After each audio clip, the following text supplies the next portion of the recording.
రుచి మీ అభిరుచి.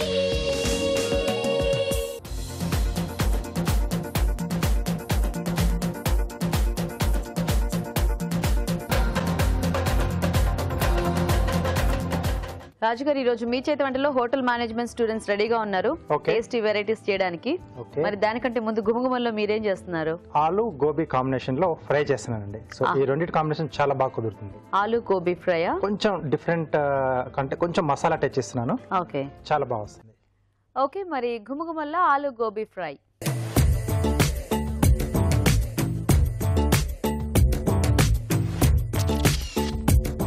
ఆలు గోబీ ఫ్రై కి కావాల్సిన పదార్థాలు ఏంటో చూద్దాం. ఆలు గోబీ ఫ్రై తయారు చేయడానికి కావాల్సిన పదార్థాలు: ఉడికించిన బంగాళదుంప ముక్కలు 1 కప్పు, ఉడికించిన కాలీఫ్లవర్ 1 కప్పు, తరిగిన అల్లం 1 టీ స్పూన్, తరిగిన పచ్చిమిరపకాయలు 4, కొత్తిమీర 1/2 కప్పు, పుదీనా 1/2 కప్పు, మసాలా దినుసులు కొద్దిగా, జీలకర్ర 1 టీ స్పూన్, తరిగిన ఉల్లిపాయ 1, కరివేపాకు 2 రెమ్మలు, ఉప్పు తగినంత, పసుపు చిటికెడు, నూనె 3 టేబుల్ స్పూన్లు. ఓకే అండి, మరి కావాల్సిన పదార్థాలన్నీ చూసారు కదా. రాజుగారు స్టార్ట్ చేద్దామా? ఓకేనండి.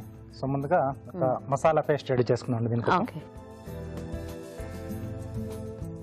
మిక్సీ జార్లో అల్లం ముక్కలు, పచ్చిమిరపకాయలు,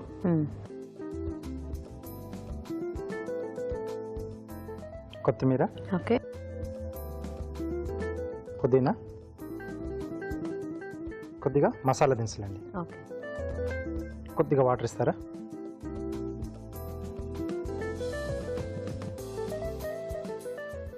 ఫైన్ పేస్ట్ చేసుకోవాలండి. ఓకే,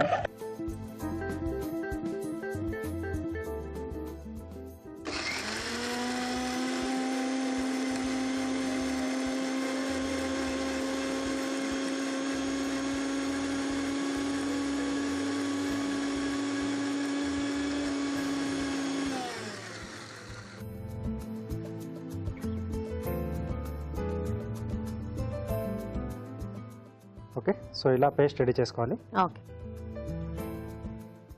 నెక్స్ట్ స్టవ్ ఆన్ చేసేసుకుని కొద్దిగా నూనె, దీంట్లో కొద్దిగా జీలకర్ర అండి, ఉల్లిపాయ ముక్కలు,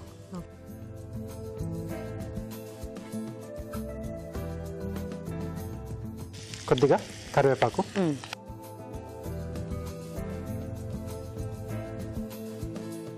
ఇది మనకు టోటల్ డ్రైగానే వస్తుందండి. సో చపాతీ, రోటీస్ కాంబినేషన్లో బాగుంటుంది. లేకపోతే రైస్తో అంటే మనకు కొంచెం సైడ్ డిష్గా బాగుంటుంది. ఓకే. సో ఆ పేస్ట్ అంతా కూడా ముక్కలకి మనకి కోటింగ్లో వచ్చేసి. సో ఇది కొంచెం వేగిన తర్వాత ఈ పేస్ట్ అండి మనం ముందుగా రెడీ చేసి పెట్టుకున్న పేస్ట్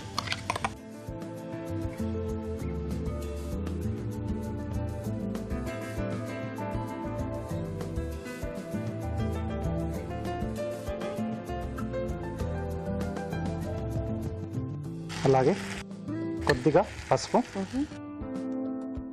సో డిష్కి సరిపడా ఉప్పు ఇక్కడ యాడ్ చేస్తున్నాం. సో కొత్తిమీర, పుదీనా కొంచెం పచ్చిగా వేసుకున్నాం కదండి. సో ఆ పచ్చి వాసన పోయేంత వరకు కొంచెం వేయించుకోవాలి. కొద్దిగా వేగితేనే మనకి అది మంచి టేస్ట్ కూడా వస్తుంది కదా. అవునండి. ఓకే, ఓకే, మరి ఇక్కడ రాజుగారు పేస్ట్ వేయించుతూ ఉంటారండి. ఇలాగో మనం చిట్కా చూద్దాం.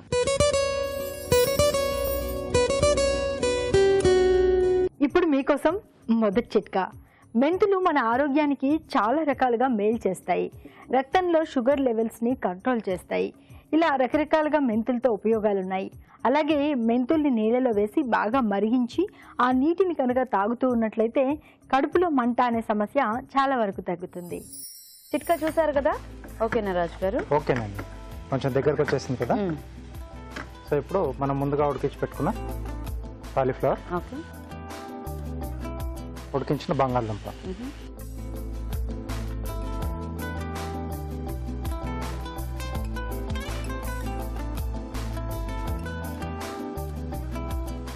సో కొంచెం పెద్ద పెద్ద ముక్కలు కోసుకుంటే కొంచెం ఇలా ఉంటేనే బాగుంటుందండి. మొత్తం పేస్ట్ అంతా కూడా వీటికి బాగా పట్టేసేసి కాస్త మగ్గాలండి మనకు. సో ఆ టేస్ట్ మనకి ఆ ముక్కలకు ప్రతి దీనికి కూడా తెలుస్తూ ఉంటుంది. ఎస్. సో కాస్త మగ్గితే మనకు డిష్ ఇంకా మనకు అయిపోయినట్టండి. ఓకే. సో జస్ట్ ఒకటి మనకు ఆ మసాలా పేస్ట్ ఒకటి రెడీ చేసుకుని అది మగ్గించుకుంటే కొంచెం పచ్చి వాసన లేకుండా ఫాస్ట్గా ఎలాగ ఇవి ఉడికించినవే కాబట్టి బాగానే పట్టేస్తుంది, అంటే కోటింగ్ లో వచ్చేసింది కాబట్టి మనము తినేటప్పుడు ఎటువైపు తిన్నా మనకు కూడా మనకి ఆ టేస్ట్ అనేది తెలుస్తూనే ఉంటుంది. ఎస్.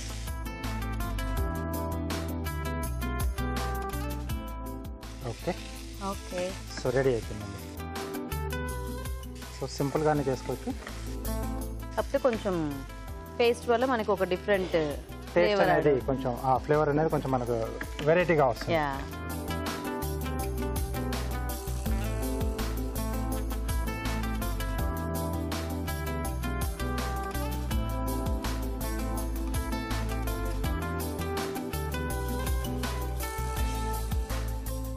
కొద్దిగా కొత్తిమీర పైనుంచి జస్ట్ అలా స్ప్రింకిల్ చేస్తున్నాను. ఓకే ఓకే, ఆలు గోబీ ఫ్రై రెడీ అండి. సో వేడివేడిగా ఆలు గోబీ ఫ్రై రెడీ అండి. టేస్ట్ చూసే ముందు తయారీ విధానం ఇంకోసారి చూద్దాం. ఆలు గోబీ ఫ్రై తయారు చేసే విధానం: మిక్సీ జార్ లో తరిగిన అల్లం, పచ్చిమిరపకాయలు, కొత్తిమీర, పుదీనా, మసాలా దినుసులు వేసి మిక్సీ పట్టి పేస్ట్ సిద్ధం చేసుకోవాలి. ఒక పాన్ లో నూనె వేసి జీలకర్ర, ఉల్లిపాయ ముక్కలు, కరివేపాకు వేసి వేయించాలి. దీనిలో ముందుగా సిద్ధం చేసుకున్న పేస్ట్, పసుపు, ఉప్పు వేసి వేగనివ్వాలి. తర్వాత ఉడికించిన కాలీఫ్లవర్, ఉడికించిన బంగాళదుంప ముక్కలు వేసి మరి కాస్త వేగనివ్వాలి. ఆపై కొత్తిమీరతో గార్నిష్ చేసి సర్వ్ చేసుకుంటే ఆలు గోబీ ఫ్రై రెడీ.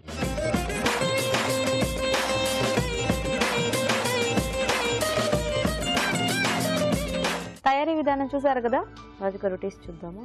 ఓకే అండి.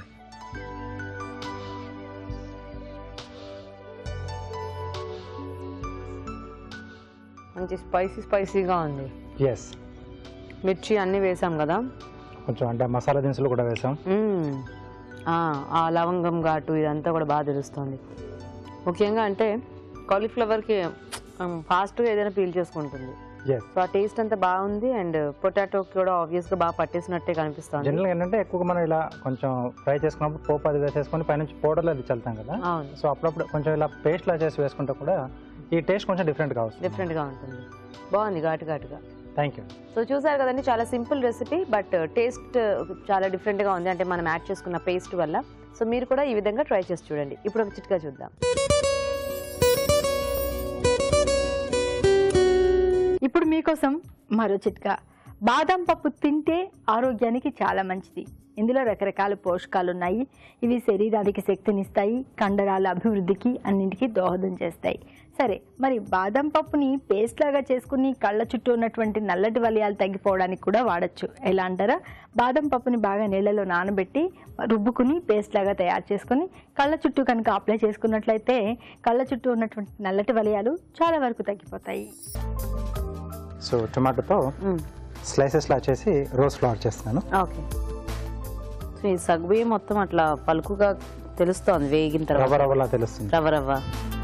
ఓకే, సో ఇలా నిలువుగా హాఫ్ కట్ చేసేసి ఓకే,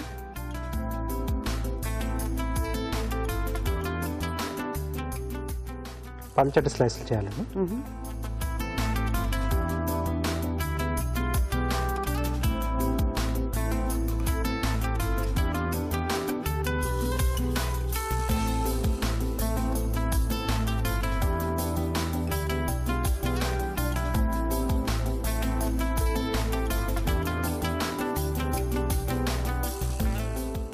దీన్ని ఇలా కింద పెట్టేసి ఇలా స్ప్రెడ్ చేసుకోవాలి.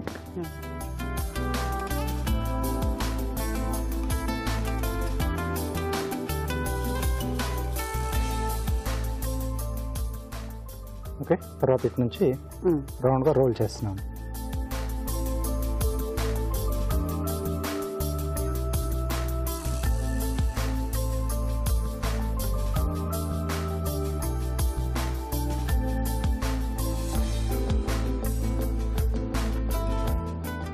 ఓకే, సో ఇలా ఫ్లవర్లా వచ్చేస్తుంది.